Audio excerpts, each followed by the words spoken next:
오늘은 마태복음 강해 70과를 시작하도록 하겠습니다. 우리가 지난주까지 해서 20절까지 마쳤고 21절에서 25절 말씀 이제 강해를 하도록 하겠습니다. 제가 먼저 읽겠습니다. 그때 큰 환란이 있으리니 세상이 시작된 이래로 이때까지 그런 환란이 없었고 이후에도 없으리라. 그 날들이 짧아지지 아니하면 어떤 육체도 구원을 받지 못할 것이로되 선택받은 자들을 위하여 그 날들이 짧아지리라. 그때 누가 너희에게 이르되 보라 그리스도가 여기 있다 하거나 저기 있다 해도 그 말을 믿지 말라. 거짓 그리스도들과 거짓 대언자들이 일어나 큰 표적들과 이적들을 보여 할 수만 있으면 바로 그 선택받은 자들을 속이리라. 보라 내가 너희에게 미리 말하였노라. 이렇게 이제 21절에서 25절 24장에 있는 말씀을 읽었는데, 여기 이제 가서 보시면은 21절에 그때 땅에 큰 환란이 있을 것이다, 이렇게 지금 이야기를 하고 있어요. 그렇죠? 그런데 많은 분들이 이제 환란 통과서를 주장하면서 여기 나오는 이런 큰 환란과 일반적으로 이렇게 사람들에게 닥치는 그와 같은 환란을 그걸 구분하지 못하기 때문에 그래서 환란을 통과한다, 이렇게 이제 생각하는 그런 경향이 있습니다. 먼저 예를 들어 사도행전 14장 22절에 있는 말씀 한번 보도록 하겠습니다. 사도행전 14장 22절. 여기 가서 보시면은 사도 바울이 22절에 제자들의 혼을 굳건하게 하며 그들을 권면하여 믿음 안에 거하게 하고 또 우리가 반드시 많은 환난을 거쳐 하나님의 왕국에 들어가야 하리라 하더라, 이런 내용이 이제 있는데, 여러분이 이제 14장 내용 앞뒤를 가서 살펴보시면은 19절에 어떤 유대인들이 안디옥과 이고니움에서 거기로 와서 사람들을 설득하고 돌로 바울을 쳐서 그가 죽은 줄로 생각하고 도시 밖으로 내보낸 거예요. 그러니까 바울의 입장에서 엄청난 환난을 당한 거잖아요. 그렇죠? 그래서 많은 분들이 이러한 환난을 가지고 이게 큰 대환난하고 똑같다, 그렇기 때문에 여기 나온 것처럼 우리가 반드시 많은 환난을 거쳐 하나님의 왕국에 들어가야 된다, 이런 걸 인용을 하면서 그래서 환난을 통과해야 된다, 이제 그렇게 이야기하는데, 지금 여기 나와 있는 이런 환난하고 마태복음 24장에 나와 있는 환난은 말은 다 같이 환난인데 내용이 아주 완전히 다른 거예요. 일반 환난이 아니에요. 이것은 예레미야 30장 7절에 가서 한번 잠깐 보겠습니다. 예레미야 30장 7절에 가서 보시면은 이스라엘 백성이 맨 마지막 때 당할 그와 같은 그 엄청난 그런 고난의 때에 대한 그런 말씀이 이제 나오는데, 7절에 이제 가서 보면 뭐라고 되어 있냐면 슬프도다 그날이 커서 그것과 비길 날이 없나니 그날은 곧 야곱의 고난의 때로다. 여기 나오는 그 날은 주의 날을 이야기하는 거예요. 그러나 그가 그 고난에서 구원을 받으리라, 이렇게 이제 나오고 있거든요. 그래서 여기 나와 있는 이런 말씀들, 또 하나 이제 여기 마태복음하고 이제 연관이 돼서 우리가 봐야 될 구절이 다니엘서 12장 1절이 있습니다. 한번 가서 잠깐 보겠습니다. 다니엘서 12장 1절에도 똑같은 그런 말씀이 이제 나와 있어요. 그때 내 백성의 자손들을 위하여, 내 백성의 자손은 유대인들이거든요. 이로서는 큰 통치자 미가엘이 일어날 것이요 또 고난의 때가 있으리니, 그때는 맨 마지막 때를 이야기하는 겁니다. 그것은 민족이 있은 이래로 그때까지 결코 없었던 고난일 것이며 그때 내 백성이 구출을 받되 책에서 발견된 바 기록된 모든 자가 구출을 받으리라. 그러니까 지금 여기 마태복음 24장에 21절에 나와 있는 말씀처럼 큰 환란이 있는데 세상이 시작된 이래로 이때까지 그런 환란은 없었던 그런 환란이라는 얘기예요. 이런 환란을 사람들이 살아가면서 이렇게 일반적으로 당하는 이런 환란하고 똑같이 생각을 해버리면 그런 환란 통과설이 되는 거예요.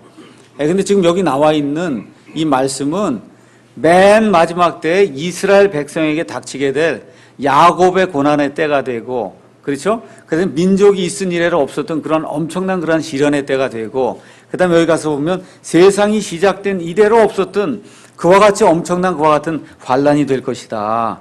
성경이 지금 그렇게 이야기를 하고 있습니다. 하나만 더 보겠습니다.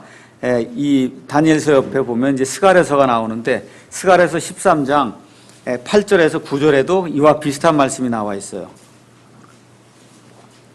주의 날에 이제 심판에 대한 그런 내용이 나오는데 스가랴서 13장 8절 9절 가서 보면 주가 말하노라 그 온 땅에서 그 유대 땅에서 이야기하는 겁니다. 그 안에 3분의 2는 끊어져 죽을 것이요 오직 3분의 1만 그 안에 남으리라.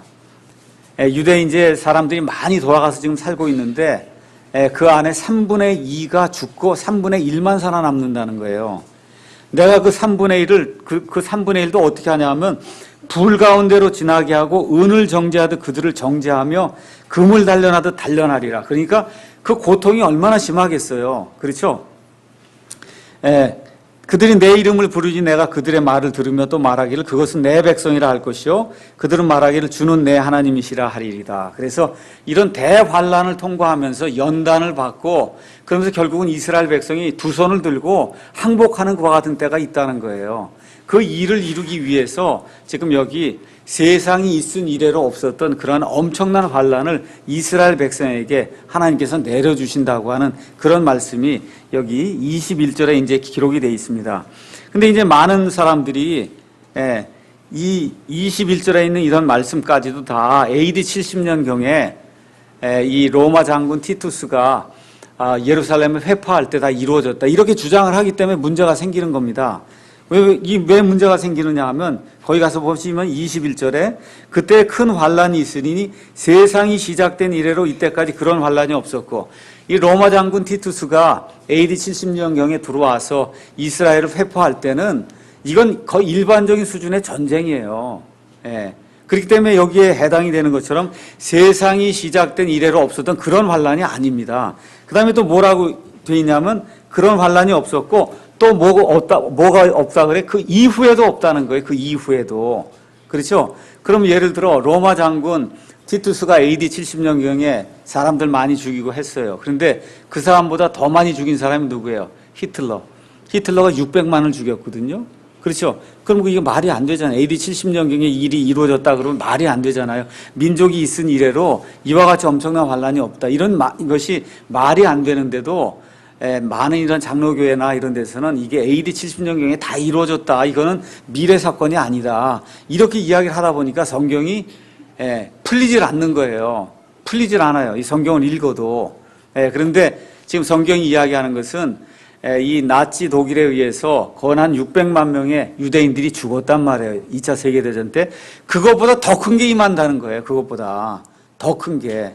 그러니까 뭐 600만 명 이상이 몰살을 당하는 그와 같은 일이 이스라엘 백성에게 임하게 될 때 그때야 비로소 이스라엘 백성이 자기들이 찔러서 죽였던 그 메시아가 진짜 메시아구나 그거를 깨닫고 돌아오는 그런 때가 이제 생기게 된다고 성경이 이야기하는 겁니다.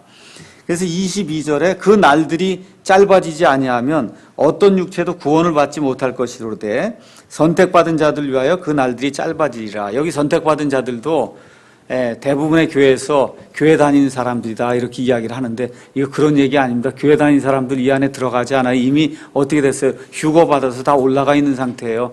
예수님 안에 속해 있는 모든 사람은 이미 휴거가 다 돼서 올라가 있는 상태에서 지금 7년 환란기가 지금 시작이 돼 있는 거기 때문에 여기 나와 있는 선택받은 자들도 누굴 가리켜요? 유대인들을 가리키는 거예요. 유대인들. 그 다음에 이제 그 날들이 짧아져야 된다. 여기에 대해서는 사실 그 날들이 예를 들어 7년이라고 하나님께서 이제 정해놓은 그 날들을 짧게 해서 7년보다 조금 짧게 하신다는 그런 의미인지 아니면은 계시록 8장 2절 한번 가서 12절 한번 가서 보시죠. 계시록 8장 12절. 거기 가시면 좀 묘한 그런 대목이 나옵니다. 8장 12절. 넷째 천사가 이제 나팔을 부는데 거기 가서 보니까 12절 넷째 천사가 나팔을 불매 해 3분의 1과 달의 3분의 1과 별들의 3분의 1이 타격을 입어 그것들의 3분의 1이 어두워지고 낮이 자기의 3분의 1 동안 빛을 내지 아니하며 밤도 그리하더라. 그러니까 낮에 원래 12시간이 있어야 되는데 3분의 1이면 어떻게 돼요? 4시간이 줄어든다는 거예요. 이게. 그러니까 그런 의미로 해서 시간이 그러니까 24시간이 아니라 3분의 1이 줄어들어서 16시간으로 하루가 바뀌게 되면 날이 짧아질 수가 있는 거죠. 그러니까 그런 의미로 날이 짧아진다 그렇게 이야기를 하는 건지 아니면은 7년 환란기를 이제 정해 놓았는데 이 선택받은 자들 때문에 7년까지 다 가지 않고 뭐 6년 반에 끝낸다든지 그런 일들이 있을 수 있다는 거예요. 여기 뭐 확실하게 성경이 날들이 짧아진다고 하는 것에 대해서 이거다 저거다 이야기를 하지 않기 때문에 저희는 그냥 날들이 짧아지는 것이 그러한 가능성이 있다는 것만 그렇게만 믿고 그대로 이제 넘어가도록 하겠습니다. 23절에 그때 누가 너희에게 이르되 보라 그리스도가 여기 있다 하거나 저기 있다 해도 그 말을 믿지 말라. 그러니까 결국은 이때에는 누가 나타난다는 거예요? 거짓 그리스도들이 많이 나타난다는 겁니다. 자칭 그리스도라고 한 사람들이 많이 나타난 때가 이제 말세의 끝부분에 이제 일어난다. 그렇게 이야기하면서 24절에 거짓 그리스도들과 거짓 대언자들이 일어나 큰 표적들과 이적들을 보여 할 수만 있으면 바로 그 선택받은 자들을 속일 것이다. 이렇게 이야기하고 있어요. 그래서 하나님이 선택하신 자들마저도 이들의 그 이적과 기적에 속아 넘어가서 그렇게 돼서 하나님의 말씀에서 떠나서 배교하는 이와 같은 일이 생길 그와 같은 가능성이 있는 때가 마지막 7년 환란기다. 지금 성경이 그렇게 이야기하고 있습니다. 이게 마지막 때가 되면서 가장 많이 지금 나타나는 징조가 뭐냐 하면 오순절 은사운동이라고 하는 것이 이제 가장 많이 나타나고 있어요. 그래서 이렇게 어떤 사람이 은사를 가지고 있어서 이렇게 손을 대면은 그런 병이 낫는다 그러고 심지어 뭐 죽은 사람이 살아난다 그러고 또 발이 이렇게 짝재기로 이렇게 맞지 않는데 발이 점점 이렇게 늘어나서 맞는다 그러기도 하고 뭐 별 종류의 그런 여러 가지 것들을 이야기하는 그런 사람들이 많이 나타나거든요. 근데 이제 실질적으로 여기 가서 보면 뭐라고 돼 있냐 하면 거짓 대언자들이 일어나 큰 표적들과 이적들을 보여준다 그랬어요. 그래서 마지막 대환란기에 이 7년 이때 들어가게 되면은 실질적으로 이런 표적과 기적이 일어난다는 겁니다. 이런 일들이 있을 수 있다는 거예요. 근데 예수님 뭐라 그래요? 거기에 미혹되지 말라는 거죠. 그렇죠? 그래서 우리 지금 오순절 은사운동 이런 거 하면서 그 안에서 어떤 표적이 일어났다, 기적이 일어났다, 뭐 얘기하는 거 그거 맞는 말일 수도 있습니다. 그게 그 중에 일부는 맞는 것일 수도 있어요. 그렇지만 우리는 표적이나 이적이나 눈에 보이는 어떤 것들을 따라서 하나님을 추구하는 그런 사람들이 아니고 고린도후서 5장 7절에 있는 말씀처럼 우리는 믿음으로 걷고 보는 것으로 걷지 아니한다. 우리가 믿음의 삶을 거는 거예요. 믿음의 삶.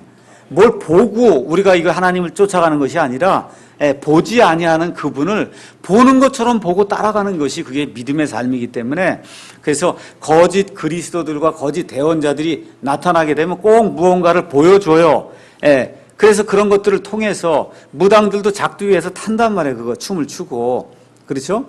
그런 것들을 통해서 사람들은 이제 미혹을 하지만 그것은 마귀들도 할 수 있는 그런 일이거든요. 그래서 그런 것에 우리가 현혹이 되면 안 된다. 25절에 예수님이 그래서 중대한 말씀을 하세요. 뭐라고 말씀하냐 하면 보라 내가 너희에게 미리 말하였노라. 이런 일들이 일어날 것을 예수님이 미리 말씀해 주셨다는 거예요.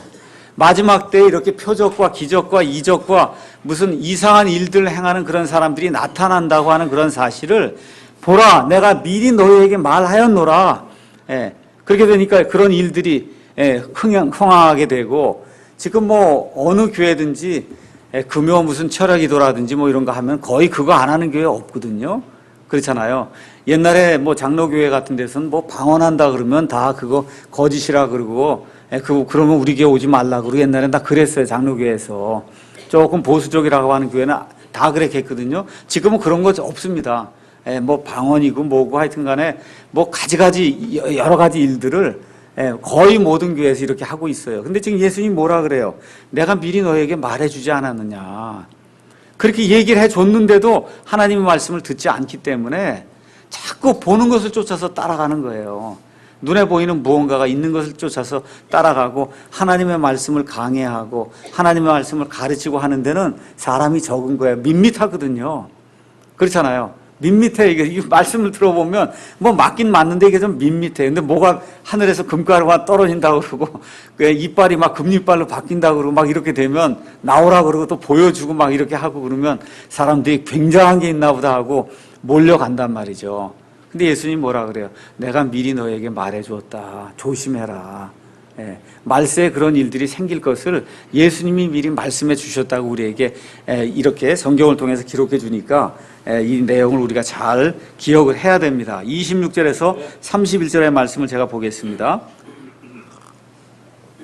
그러므로 그들이 너희에게 이르되 보라 그가 사막에 있다 해도 나아가지 말고 보라 그가 은밀한 방에 있다 해도 그 말을 믿지 말라. 번개가 동쪽에서 나서 서쪽까지 번쩍이는 것 같이 사람의 아들이 오는 것도 그러하리라. 또 어디든지 사체가 있으면 거기로 독수리들이 함께 모여들리라. 그 날들의 환난 뒤에 즉시 해가 어두워지며 달이 자기 빛을 내지 아니하고 별들이 하늘에서 떨어지며 하늘들의 권능들이 흔들리리라. 그때 사람의 아들의 표적이 하늘에 나타나고 그때 땅의 모든 지파가 애곡하며 사람의 아들이 권능과 큰 영광을 가지고 하늘의 구름들 가운데서 오는 것을 보리라. 그가 큰 나팔 소리와 함께 자기 천사들을 보내리니 그들이 그의 선택받은 자들을 하늘 이 끝에서 저 끝까지 사방에서 함께 모으리라. 지금 이렇게 이제 기록이 되어 있습니다. 26절에 예수님이 이제 말씀하시는 것이 뭐냐면 그가 사망에 있다 그래도 나가지 말고 은밀한 방에 있다고 해도 나가지 말라는 거예요. 쫓아가지 말라는 겁니다. 그리스도들이 자꾸 이제 나타나서 그래서 거짓 것을 이야기하기 때문에. 그 다음에 27절에 번개가 치는 것처럼 동쪽에서 나서 이제 서쪽까지 번쩍이는 것처럼 순식간에 그와 같은 일들이 일어나며 또 번개가 치는 것처럼 해서 모든 사람이 볼 수 있게 예수님이 이 땅에 이제 재림하시는 것이 나타나게 돼 있다. 지금 그렇게 이야기합니다. 그러니까 어떤 사람들은 재림이 뭐냐 그러면 재림은 사망이 재림입니다. 오순절날 성령 충만 받은 것이 재림입니다. 또 휴고 받는 게 재림입니다. AD 70년경에 예루살렘이 멸망한 게 재림입니다. 이렇게 얘기하는 사람들이 또 많아요. 또 재림이 뭐냐고 얘기하면 그런 건 재림이 아니에요. 여기 나오는 재림은 뭐예요? 예수님이 실질적인 몸을 입고 모든 사람이 볼 수 있게 순식간에 이 땅에 임하는 그런 때가 있다는 게 그게 재림이라고 하는 겁니다. 그게 예수님의 현현이 나타나는 것이 그게 재림이에요. 우린 다 그렇게 믿고 있잖아요. 맞죠? 그런데 그렇게 믿지 않는 사람들이 많아요. 여러 종류 것을 가지고 그게 재림이라고 주장하는 그와 같은 사람들이 이제 있습니다. 그래서 여기 이제 가서 보시면 이것은 이 7년 환란기에 그 때가 끝나는 거지 개인 삶의 끝이 아니에요. 24장 그 14절에 왕국의 이 복음이 모든 민족들에게 증언되기 위해 온 세상에 선포되리니 그제야 끝이 온다.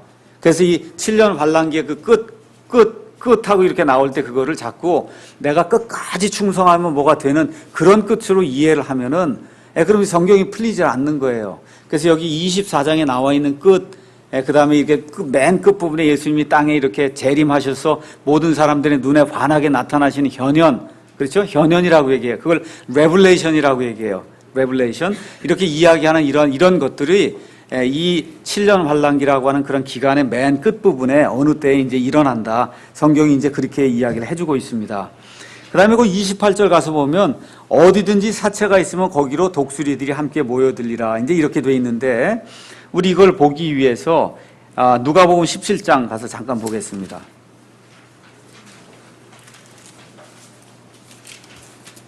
누가복음 17장 34절에서 37절에 있는 말씀을 보겠습니다. 이 말씀이 지금 같이 연결이 되어 있는 거예요. 내가 너희에게 이르노니 그 밤에 두 남자가 한 자리에 누워 있을 터인데 하나는 붙잡혀가고 하나는 남겨질 것이요 두 여자가 함께 맷돌을 갈고 있을 터인데 하나는 붙잡혀가고 다른 하나는 남겨질 것이며 두 남자가 들에 있을 터인데 하나는 붙잡혀가고 다른 하나는 남겨지리라 하시니라. 그들이 그분께 응답하여 이르되 주여 어디로니까 어디로 붙잡혀갑니까? 그렇게 이제 이야기를 하니까 그분께서 그들에게 이르시되 어디든지 시체가 있는 곳이면 독수리들이 거기로 함께 모여들리라. 지금 그렇게 이야기하고 있어요. 그러니까 붙잡혀가면 어떻게 된다는 거예요? 새 밥이 된다는 거예요. 독수리 밥이 된다는 뜻이에요. 이거 휴거 얘기가 전혀 아닙니다. 휴거는 이미 일어난 거예요. 휴거는 이미 일어난 겁니다. 이거 7년 환란기 시작이 되기 전에 예수님께서 자신의 몸된 이 신부를 데려가시기 위해서 예수님께서 공중에 재림하셔서 이미 교회는 다 데리고 올라간 상태예요. 이 땅에 이제 교회는 존재하지 않아요. 믿지 않는 그런 유대인들과 그다음 믿지 않던 이방인들이 그 안에 들어가서 다시 이제 복음을 이제 전해 듣게 되면서 많은 사람들이 구원받는 일이 생기지만 그거는 교회는 아니에요. 교회는 이미 예수님이 데리고 올라갔다니까요. 여기. 그래서 여기 나와 있는 이런 말씀들, 여기 있는 게 한 남자가 붙잡혀고 한 남자는 남겨지고 이렇게 이야기가 나올 때 이건 휴거 이야기하는 게 전혀 아닙니다. 자, 이 말씀을 그대로 두시고 28절 마태복음 24장 28절 가서 보시면 어디든지 사체가 있는 것이면 거기로 독수리들이 함께 모여든다. 이 말씀하고 그 다음에 여러분이 또 어딜 가서 보시냐 하면 40절에 가서 보세요. 그때 두 사람이 들에 있을 터인데 하나는 붙잡혀가고 다른 하나는 남겨질 것이요. 두 여자가 방앗간에서 맷돌을 갈고 있을 터인데 하나는 붙잡혀가고 다른 하나는 남겨지리라. 이게 지금 다 똑같은 말씀으로 누가복음에서는 그게 하나로 쭉 연결이 돼서 기록이 돼 있고 그 다음에 마태복음에서는 사체가 있는 곳에 독수리들이 모여든다 하고 이 끝부분에 가서 하나는 붙잡혀가고 하나는 남겨진다가 이렇게 서로 이렇게 분리가 되어 있는 거지 내용을 가서 보시면 똑같은 겁니다. 그래서 이런 내용을 여러분이 기억하시고 대부분의 교회가 이걸 휴거라고 가르치거든요. 그렇잖아요. 하나는 붙잡혀가고 하나는 이렇게 남겨진다. 이거 붙잡혀가는 걸 휴거라고 이제 이야기를 하기 때문에 저와 여러분이 이건 휴거가 아닙니다. 휴거는 이 사건이 생기기 전에 그때 이제 이미 일어나는 겁니다. 그렇게 이제 이야기를 해주면 되겠습니다. 자, 그 다음에 이제 여기 28절 말씀, 그 독수리들이 이제 함께 모여드는데 이 내용이 이제 사실은 그 아마겟돈 전쟁이라고 하는데 이 전쟁이 이제 일어나게 되는데 우리 그 내용도 한번 가서 계시록 16장 가서 잠깐 보겠습니다. 계시록 16장 4절, 14절.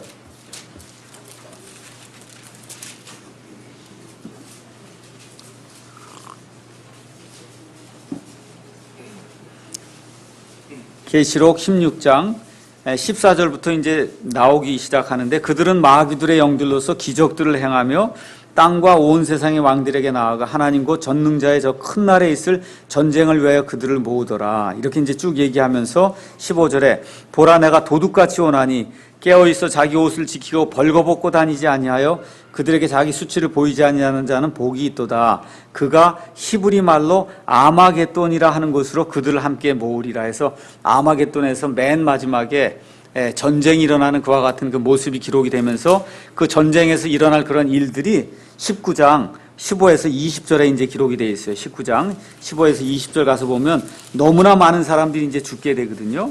그래서 예수님께서 15절에 가서 보시면 19장에 그분의 입에서 예리한 검이 나오는데 그분께서 그 검으로 민족들을 치시고 예수님을 대적하는 이와 같은 그런 모든 무리들을 치시고 그분께서 이제 진노의 포도주 틀을 밟으신다. 이게 무슨 얘기냐면 너무나 많은 사람들의 피를 쏟게 만드는 그런 일이 이제 생긴다는 겁니다.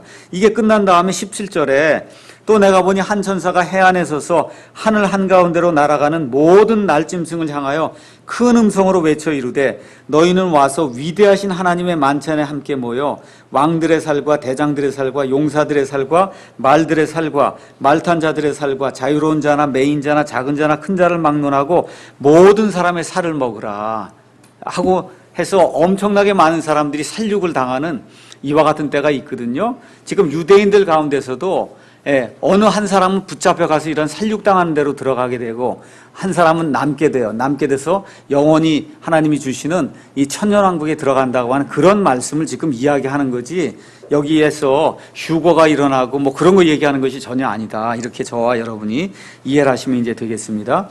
29절이 이제 중요한 절이에요. 그 날들의 환란 뒤에 이렇게 나옵니다. 그 날들의 환란이 대략 몇 년이라 그랬어요? 7년이라고 얘기했잖아요. 그래서 이제 7년이 다 끝나고 났어요. 이제 7년이 끝나자마자 바로 그날 이런 일이 일어나는지 7년이 끝나고 뒤에 그랬으니까 한 달쯤 있다 일어날지 두 달쯤 있다 일어날지 그건 우리가 알 수가 없어요.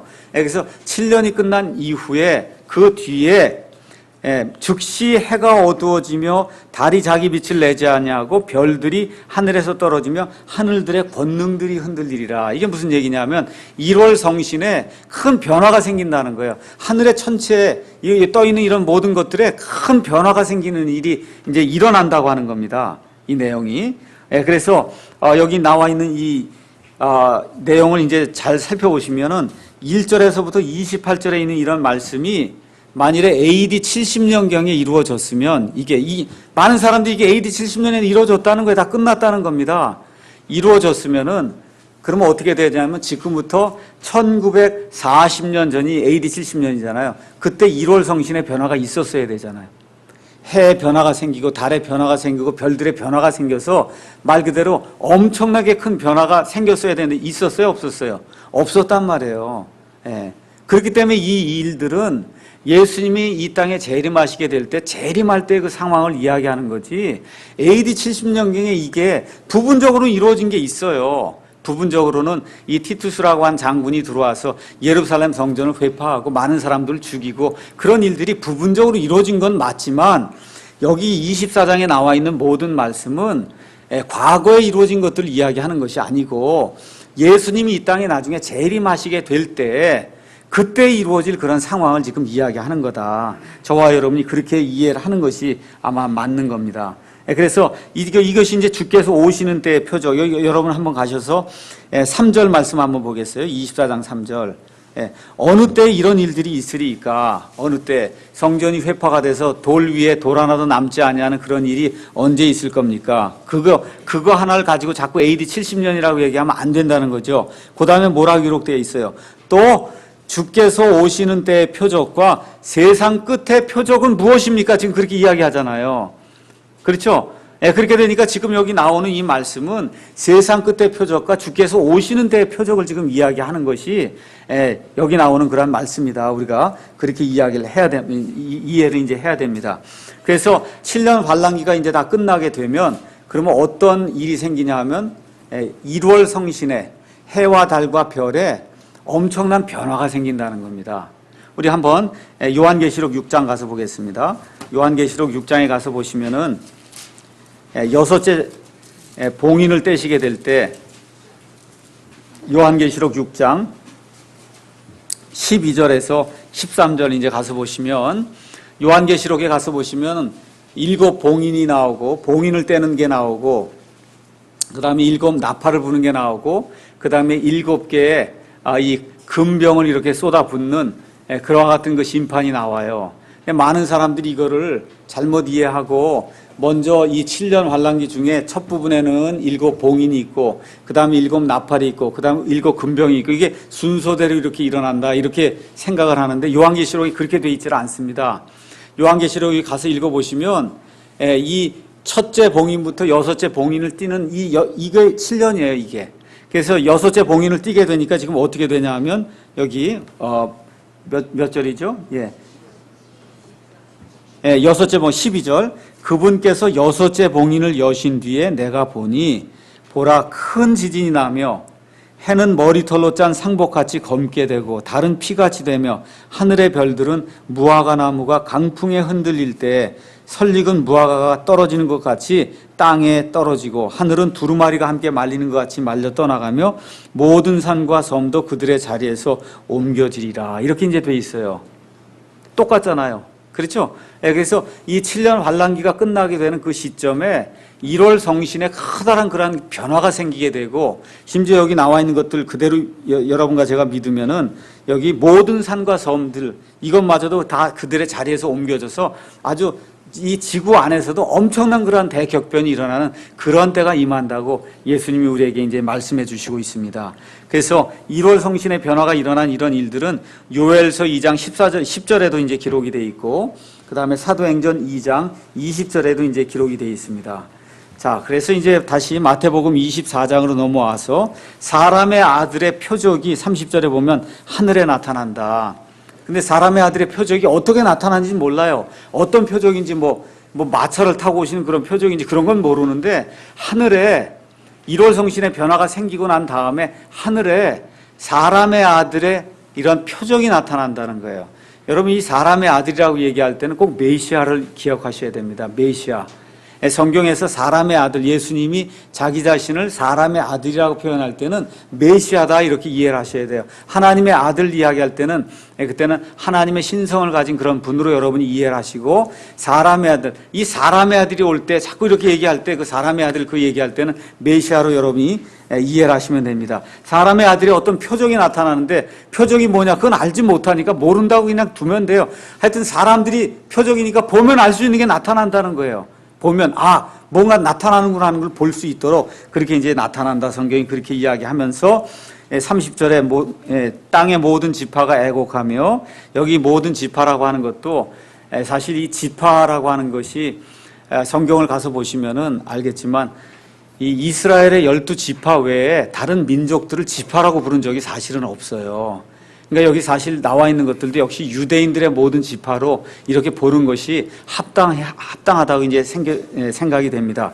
땅의 모든 지파가 애곡하며 사람의 아들이 권능과 큰 영광을 가지고 어떻게 해요? 하늘의 구름들 가운데서 오는 것을 보리라. 이렇게 이제 이야기가 되어 있죠. 우리 사도행전 1장 잠깐 가서 보시겠습니다. 사도행전 1장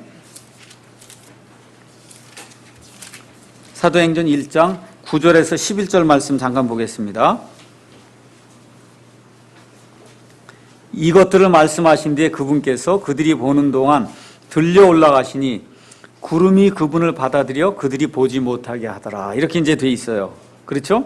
그래서 그 다음에 천사가 예수님이 구름을 타고 올라가셔서 그렇게 된 것처럼 나중에 오실 때도 그렇게 하리라 그렇게 말씀하시잖아요. 지금 여기 나와 있는 말씀도 그대로잖아요. 그렇죠? 여기 30절에 있는 말씀도 사람의 아들이 표적이 나타나고 사람의 아들이 큰 영광을 가지고 어떻게 해요? 구름들 가운데서 오는 것을 사람들이 볼 수 있다. 지금 그렇게 지금 이야기를 하고 있습니다. 그래서 스가랴서 14장에 있는 말씀을 가서 보시면 그러면 예수님이 어디 산에 임하셔야 돼요? 올리브 산에 임하셔야 돼요. 지금 사도행전에 나와 있는 그 1장에 나와 있는 그 말씀도 예수님이 올라가실 때 어느 산에서 올라가세요? 올리브 산에서 올라가세요. 그렇죠? 그럼 내려오실 때도 구름을 타고 오셔서 어디로 내려오셔야 돼요? 올리브 산으로 또 내려오셔야 된다. 그래서 스가랴서 14장에 그 말씀이 이제 기록이 되어 있다는 사실을 여러분과 제가 기억할 수 있습니다. 그 다음에 이제 31절에 그가 큰 나팔 소리와 함께 자기 천사들을 보내리니 그들이 그의 선택받은 자들을 하늘 이 끝에서 저 끝까지 사방에서 함께 모으리라. 여기 나와 있는 선택받은 자들도 역시 유대인들로 볼 수가 있습니다. 그래서 그 유대인들의 땅으로 이제 모으는 그와 같은 일이 이제 일어나게 되는데, 여기 나와 있는 큰 나팔 소리, 이것은 아마 이 요한계시록에 가서 보시면 7 나팔의 심판이 있어요. 7 나팔. 그래서 7번째 나팔이 다 이제 불게 되면 그러면은 그리스도의 왕국이 이 땅에 이루어지는 그와 같은 일들이 이제 생기게 됩니다. 한번 가서 잠깐 살펴볼까요? 요한계시록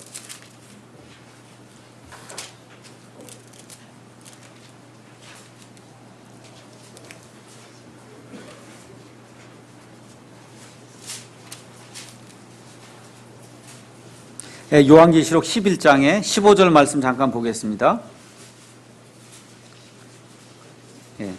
요한계시록 11장 15절 가서 보시면 7째 천사가 나팔을 불매 하늘에 큰 음성들이 있어서 이르되 이 세상의 왕국들이 우리 주와 그분의 그리스도의 왕국들이 되었고 그분께서 영원 무궁토록 통치하시리로다. 지금 이렇게 기록이 되어 있어요. 그러니까 계시록의 구조가 어떻게 되어 있냐면 처음에 그 6 봉인을 띠게 되는 그 기간이 7년이고 그 다음에 여기 3년 반, 후반부 3년 반 동안에 나팔을 이제 7개 부는데 나팔 7개를 다 불게 돼서 7개 나팔이 불게 되면 그러면 어떤 일이 발생해요? 그리스도의 왕국이 되는 메시아 왕국이 이루어지는 그와 같은 때가 이제 일어난다는 겁니다. 그 다음에 7개의 금병 심판은 이 마지막 7년 환란기의 맨 끝부분에 엄청나게 이런 심한 그와 같은 그 재앙들이 집중적으로 떨어지는 그와 같은 것들을 이제 표현을 해주고 있습니다. 그래서 이 내용들을 보시면 아마 여기 나와 있는 그 31절에 그가 큰 나팔 소리와 함께 이제 나팔 소리를 이제 나게 이제 하게 할 때 그때가 이 7째 천사가 나팔을 부는 그런 때가 아닌가 우리가 이제 그렇게 생각을 해볼 수가 있습니다. 여러분이 마태복음 13장 36절에서 43절에 가서 보면 가라지 비유가 나와요. 그렇죠? 좋은 곡식을 심었는데 마귀가 와서 이제 가라지들을 같이 심어놨단 말이에요. 그러니까 종들이 와서 우리가 가라지들을 다 뽑아버리면 어떻겠습니까? 그랬더니 그거 뽑다가 좋은 곡식마저 다 망치게 되니까 그냥 내버려둬라. 이제 그렇게 이야기하죠. 그런 다음에 세상 끝에 누구들을 보내신다 그래요? 예수님께서 천사들을 보내서 가라지들을 다 수확해내겠다. 먼저 그렇게 말씀하시거든요. 그러니까 세상 끝에 예수님께서 천사들을 보내셔서 2가지를 하시는 거예요. 하나는 가라지들을 다 잘라서 내서 불태우는 그와 같은 작업을 하시고 또 여기 끝에 여기 가서 보시면 천사들 보내서 자기의 선택받은 자들을 모아서 유대인들의 땅으로 모아들이는 그와 같은 일들을 또 하나님께서 하시는 것을 우리가 이제 볼 수가 있습니다. 32절에서 이제 35절에 보면 무화과 나무의 이제 비유가 이제 나오는데 이 무화과 나무의 비유가 많이 혼동을 일으키는 그런 부분입니다. 거기 한번 읽어보겠습니다. 이제 무화과 나무의 비유를 배우라. 그것의 가지가 아직 연하고 잎사귀를 내면 여름이 가까운 줄을 너희가 아나니 그런즉 이와 같이 너희가 이 모든 일을 볼 때 그때가 가까이 곧 문들 앞에 이른 줄을 너희가 아느니라. 진실로 내가 너희에게 이르노니 이 세대가 지나가기 전에 이 모든 일들이 성취되리라. 하늘과 땅은 없어지겠으나 내 말들은 없어지지 아니하리라. 대부분의 이제 교회에서 여기 무화과 나무는 이스라엘이다. 이제 그렇게 가르치는 경우가 이제 많아요. 그렇게 볼 수 있는 그런 사례들이 많이 있습니다. 예를 들어 누가복음 21장 한번 잠깐 볼까요? 누가복음 21장 29절.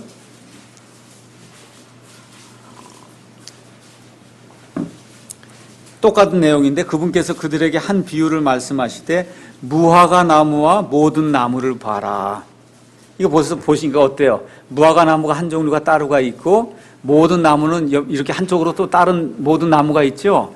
그러니까 여기서 하나는 이스라엘이고 하나는 이방인들이라 이렇게 봐도 문제가 없어요. 여기에. 그러니까 무화과 나무가 이스라엘을 가리킨다 이렇게 봐도 별 무리가 없습니다. 여기 나와 있는 이 말씀들을 보면은. 또 성경에서는 왕국을 나무로 비유한 그런 경우가 많이 있기 때문에 무화과 나무를 이스라엘로 보는 그런 견해가 꼭 틀렸다. 우리가 그렇게 이야기할 필요는 없습니다.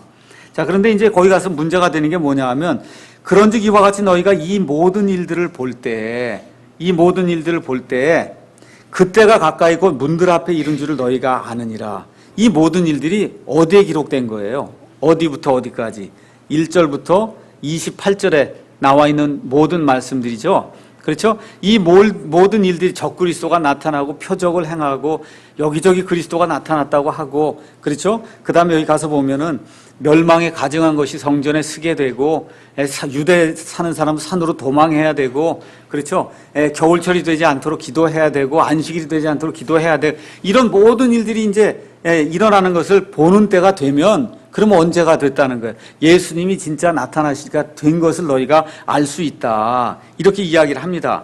그런데 이제 그 다음에 이제 나오는 게 뭐냐 하면은, 무화과 나무의 비유를 배우라 이야기하면서 그것의 가지가 아직 연하고 잎사귀를 내면 여름이 가까운 줄 아나니 이런 것을 볼 때 이게 가지가 연하고 잎사귀를 낸다.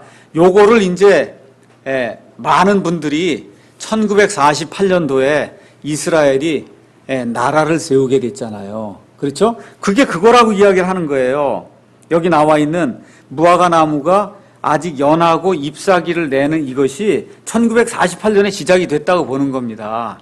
이렇게 시작이 됐다고 이제 보다 보니까 이제 무슨 문제가 생기느냐 하면 33절에 그런즉 이와 같이 너희가 이 모든 일들을 볼 때 그때가 가까이 곧 문들 앞에 이른 줄 너희가 아느니라. 그런데 여기 불법에 가증한 것이 지금 성전에 섰어요, 안 섰어요? 이스라엘 백성에 가 있는 그 중동에 팔레스타인 땅에 지금 섰어요, 안 섰어요? 그런 게 아직 안 섰잖아요. 뭐 유대 땅으로 해서 산으로 도망하는 게 있었어요, 없었어요? 그런 일 전혀 없잖아요. 그렇죠? 이런 일이 없어요. 그런데 거기 가서 보니까 뭐라고 돼 있냐면 34절에 진실로 내가 너희에게 이르노니 이 세대가 지나가기 전에 이 모든 일들이 성취되리라. 이 세대를 어떤 세대로 보느냐 하면 1948년도부터 시작이 된 세대로 보기 때문에 그래서 문제가 생기기 시작하는 거예요. 그럼 1948년부터 지금 2012년이 됐으면은 지금 얼마쯤 된 겁니까? 52년에다가 64년 정도가 지금 흘러간 거잖아요. 보통 한 세대는 그래서 이제 보통 한 세대는 20년이다, 30년이다, 또 어떤 때는 100년이다 이렇게 이제 보기도 하고 하면서 자꾸 세대 그걸 숫자를 늘려가는 거 이루어지지 않으니까 여기는 그런 이야기가 아니고 여기 뭐라고 돼 있어요? 진실로 진실로 내가 너희에게는 이 세대가 지나가기 이 세대는 어떤 세대냐 하면 33절에 이 모든 일들을 보는 세대란 얘기예요. 이 모든 일들 1절부터 28절에 나와 있는 이 모든 일들이 일어나는 것을 보는 그 세대가 다 지나가기 전에 이 모든 일들이 완전히 성취가 된다 하는 그런 말씀이지 1948년도부터 세대를 세기 시작해서 20년이 안 오니까 30년으로 늘리고 50년으로 늘리고 이제 아마 100년으로 세대가 하나님이 세대를 100년으로 정했다 그러고 이렇게 자꾸 늘리는 것은 합당한 성경 해석이 아니라는 겁니다. 그래서 여기 나와 있는 것을 이스라엘로 보는 것 자체는 그렇게 큰 무리가 없지만 여기 무화과 나무가 연하고 가지를 내면 이게 1948년이다. 이때부터 한 세대를 따져야 된다. 이렇게 이야기가 되면 그건 잘못이라는 겁니다. 그래서 여기 나오는 이 세대는 이 모든 것들이 일어나는 것을 보는 그와 같은 사람들을 가리킨다. 성경이 이제 그렇게 이야기를 하고 있는 것으로 보면 되겠습니다.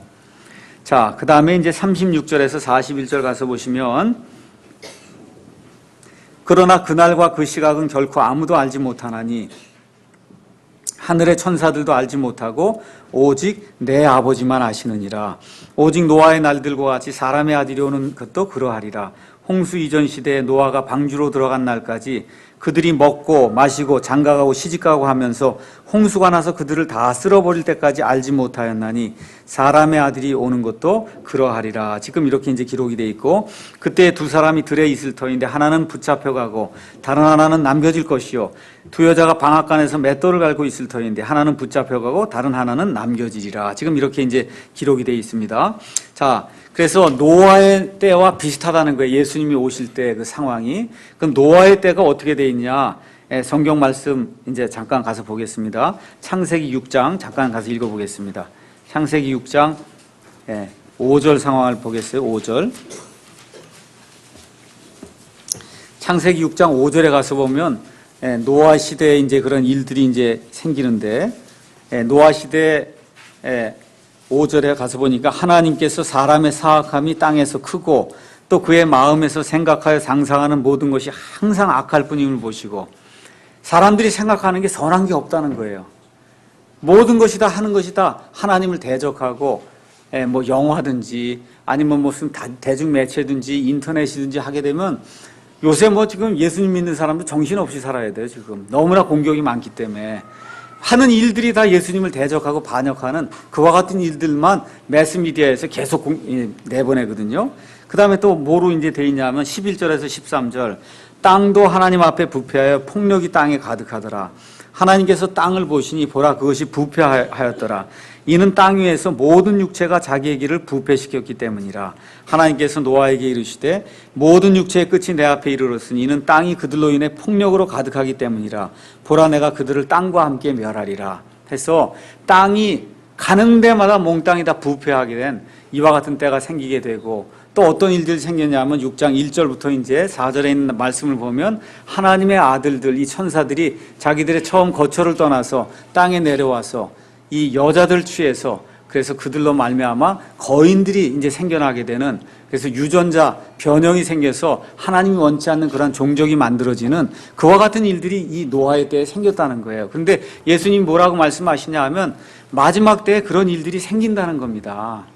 마지막 때에 그런 일들이 생긴다는 거예요. 이 내용을 저와 여러분이 좀 기억을 하셔야 되고 우리 다니엘서 말씀 잠깐 한번 가서 볼까요? 지금 다니엘서 가서 보시면은 아주 묘한 그런 그 말씀이 이제 나와 있습니다. 다니엘서 2장에 있는 말씀인데 다니엘서 2장에 43절에 있는 말씀이에요. 다니엘서 가서 보시면은 뭐라고 이제 기록이 되어 있냐면 느부갓네살 왕이 꿈을 꿨어요. 큰 형상의 꿈을 꿨어요. 머리는 금이고 그 다음은 은이고 그 다음은 동이고 그 다음에 철로 되어 있는 그래서 세상 왕국이 변하는 것들을 이렇게 쭉 보여주면서 이제 넷째 왕국에 대한 게 40절부터 나오는 거예요. 넷째 왕국은 쇠같이 강하리니 이 얘기가 쭉 나온 다음에 43절 가서 읽어보면 왕께서 쇠와 진흙이 섞인 것을 보신 것 같이 그들이 자신을 사람들의 씨와 섞을 터이나 쇠와 진흙이 섞이지 아니함 같이 그들이 서로에게 달라붙지 못하리이다. 여기 그들이 누구예요? 몰라요 지금. 근데 그들이 누구하고는 다르다고 돼 있어요. 사람들의 씨하고는 다르다는 거예요. 사람들의 씨하고 다른 누군가가 결합을 해갖고 또 뭔가를 만들어낸다는 겁니다. 이 세상 맨 마지막 끝에. 지금 성경 말씀이 그 얘기를 하고 있어요. 다시 한번 읽어볼게요. 거기 가서 보니까 왕께서 쇠와 진흙이 섞인 것을 보신 것 같이 그들이 누군지는 몰라요. 근데 이 그들이 누구하고 섞냐하면은 사람들의 씨하고 자기 자신을 섞어요.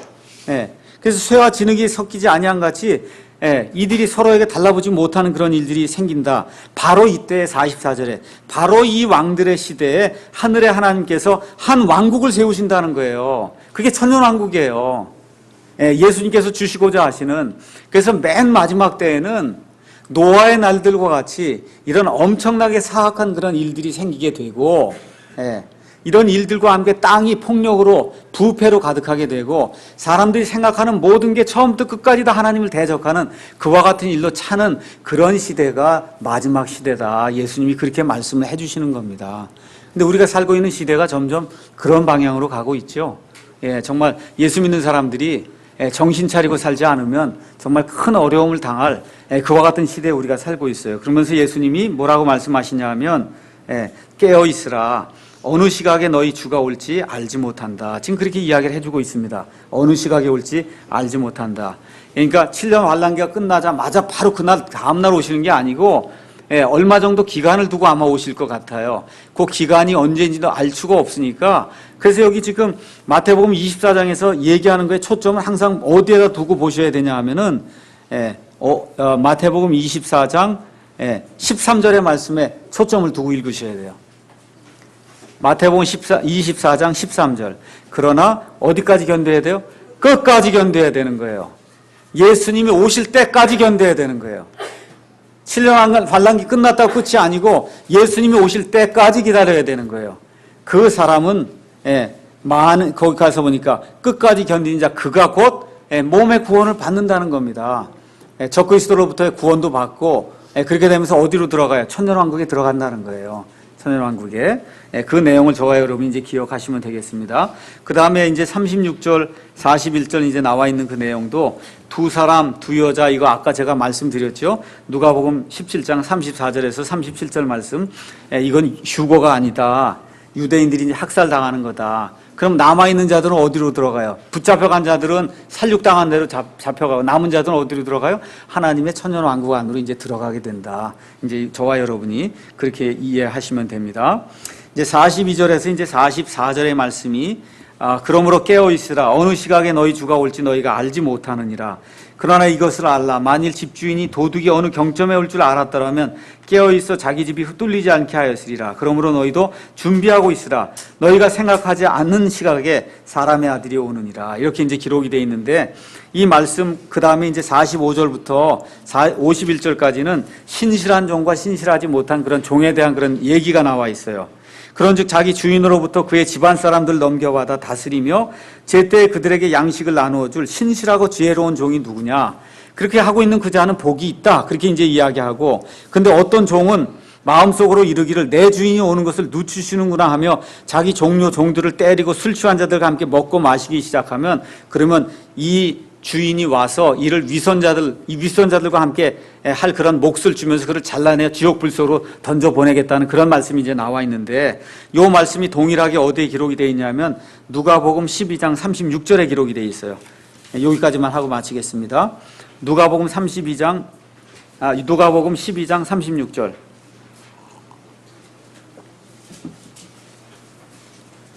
제가 읽겠습니다. 똑같은 내용이 한번 보세요. 너희 허리에 띠를 띠고 너희 등불을 타오르게 하며 너희 자신은 마치 자기 주인이 어디서 돌아올 때, 어디서? 결혼식에서 돌아올 때 그를 기다리는 사람들과 같이 되라. 그가 와서 두드리면 그들이 즉시 그에게 열어주리라. 37절. 주인이 와서 그 종들이 깨어있는 것을 보면 그 종이 복이 있다. 그렇죠?